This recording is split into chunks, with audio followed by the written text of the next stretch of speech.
कौन?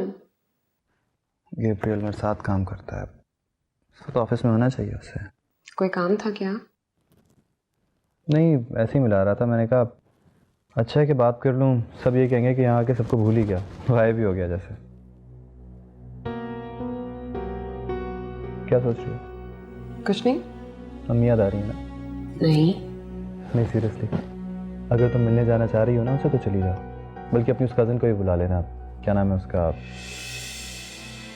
बने मत, पता आपको वो कौन है।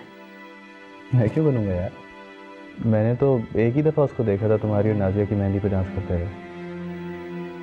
सबीहा। हाँ सबिया। और तुम्हें क्यों लगा कि मैं बन रहा हूँ? मैं समझी थी आप नाजिया की बात कर रहे हैं। नाजिया कौन है भाई? ऑफ कोर्स मुझे पता है नाजिया कौन है, मैं उसे कैसे भूल सकता हूँ। अच्छा सीरियसली, तुमने उससे मिलना है तो चली जाओ। क्यों? यार तुम्हारी बेस्ट फ्रेंड है, शादी के बाद तुम उससे मिली भी नहीं हो, शायद इसीलिए खोई खोई रहती हो। नहीं, ऐसी कोई बात नहीं है।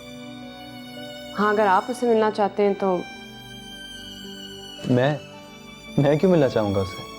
हाँ, अगर तुम चाहती हो कि मैं कबाब में हड्डी बन जाऊं तो बन जाऊंगा। जाने तो चली जाओ, मैं अम्मी के पास रह लूंगा। सीरियसली। नहीं, मुझे नाजिया से नहीं मिलना।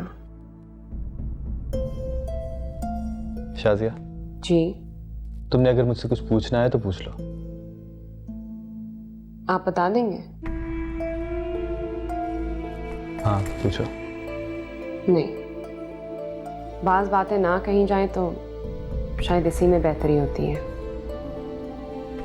अब मैं आप पे एतबार करना चाहती हूँ।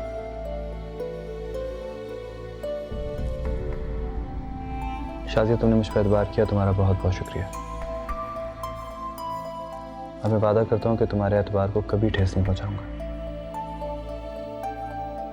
Thank you.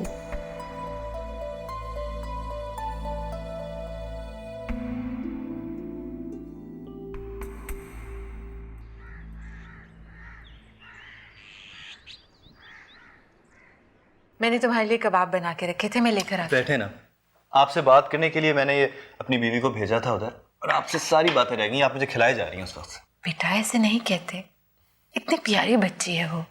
है तो प्यारी बच्ची, लेकिन आ गई। वालेकुम सलाम। मुझे बता देती मैं खुद ही लाता ना तुम्हें। कोई मसला नहीं हुआ, टैक्सी में आई थी मैं। हाँ भाई, यहाँ कोई आए कोई जाए, मुझे बताने की क्या जरूरत?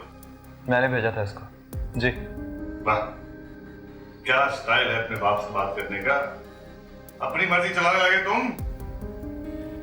गलती मेरी थी, मुझे आपसे पूछ के ही जाना चाहिए था। मैं तुमसे बात नहीं कर रहा हूँ। ये मेरी बीवी है, जरा तमीज से बात कीजिए इससे। मोइज, प्लीज आप नाराज मत हो, आइंदा हमेशा आपसे पूछ के ही जाऊंगी मैं। ज्यादा चापलूसी की जरूरत नहीं है। ये बताओ कहाँ गई थी तुम? मार्केट गई थी थोड़ी देर के लिए। टैक्सी पे आ रही हो? जी। दिखा दिया ना अपना चाल चलन। ये क्या बात कर रहे हैं आप? तुम चुप करो। सही कहते हैं, जैसा मर्द होता है उसको वैसी ही बीवी मिलती है। कहना क्या चाह रहे हैं आप? अब मेरा मुंह मत खुलवाओ। हाय, कितनी कोशिश की कि किसी शरीफ खानदान की बहू ले आओ, मगर तुम्हारी किस्मत में सिर्फ टैक्सी में बैठने वाली और होटल से निकलने वाली लिखी है। ताव मत खाओ, सब जानता हूं मैं तुझे। जहां कोई खूबसूरत लड़की देखी फिसल गया। जितनी लड़कियों से तेरे चक्कर हैं, पारसा औरत तो मिलने से रही तुझे। आफ्टर ऑल आपका ही बेटा, कुछ असर तो आएगा ना आपका मेरे ऊपर। हाँ, ये कैसे पता कि तू मेरा बेटा है? हो सकता है ना। मेरी माँ को गाली दी ना तो। ज़्यादा जोर से बात मत करो, मेरे टुकड़ों में पल रहा है तू। अगर बहुत इज्जत का ख्याल है तुझे अपनी, चला जा यहाँ से। चला जाऊंगा। और एक बात, अपनी माँ को यहाँ से साथ लेके जाऊंगा, समझ आई आपको? माँ को साथ ले जाऊंगा, इस ख्वाब में मत रहना, समझ आई? 25,000 सिक्का राजपुर इसकी हथेली पे रख के लाया हूं मैं। तुम चलो।